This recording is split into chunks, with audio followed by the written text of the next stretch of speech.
Mambo poa. Mzima. Yaani wewe mwanzo mwisho pora msosi tu. Mimi niko kamati ya chakula. Upo unaitwa ndugu nani? Mimi naitwa ndugu Mama Islam. Jambo tunalo na tunatamba. Hebu nyanyuka uone mshono. Nyanyuka. Linga. Sawa, hebu tuambie. Gharama hii ya kuanzia juu mpaka chini ni shilingi ngapi? Gharama sio kubwa sana. Shilingi ngapi? Hiki kilemba shilingi 7,000. Gauni wewe mwenyewe unaliona. Hatari.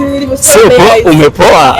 Ile 35. Kiatu mashallah hata shilingi 5,000. Umesema unaitwa nani? Naitwa Mama Islam. Wewe ni nani yake Mama Shughuli leo usiku huu leo? Mimi ni udugu wake, ni mdogo wake, ni pambe yake, jirani yake, yani vyote vyote. Vipi leo ulikuwa unarudisha mzigo au ulikuwa unakuja kuunga udugu? Mimi leo nilikuwa nakuja kuunga udugu. Umetoa shilingi ngapi leo? Mimi nimetoa 200,000. Kweli? Nianzia Hatari. Mimi ndio shida zangu. Umeolewa udugu? Yaani mimi nikikupenda kukupa wewe kitu cha kawaida. Wanasema hakuna chizi shughuli. Fuata ufuatwe. Kata uzi wangu? Nikate uzi wangu. Hatari.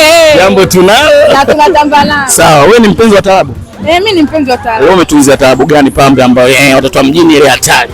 Nimetunzia viwa vijeshi. Hebu tuimbie kidogo kionjo waone wageni waliko. Hebu tuimbie kionjo. Mmezoea kunipanga kila nalolifanya. Hatari. Wenu inakuwa si Unawaambiaje wale ambao wanapenda kufuatilia ndoa zao?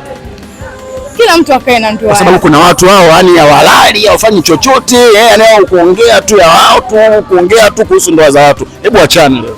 Mimi naambia tu wafanye hao. Yaani huwezi kukaa kwanza kumfuatilia mtu mumewe anaishi vipi, leo wamegombana, leo mumewe kampikia nini, leo mumewe kawa hivi au mwingine anaweza kumwona mumeo. Shoga yangu nimemwona mumeo sijui sehemu fulani. Mimi ukija kuniambia umemwona mume wangu sehemu fulani, sijuzi kukwambia kitu chochote. Kwa sababu mimi na mume wangu tunajua wenyewe tunaishi vipi. Wewe hata ukimwona kitu chochote lakini mwisho wa siku utarudi ndani.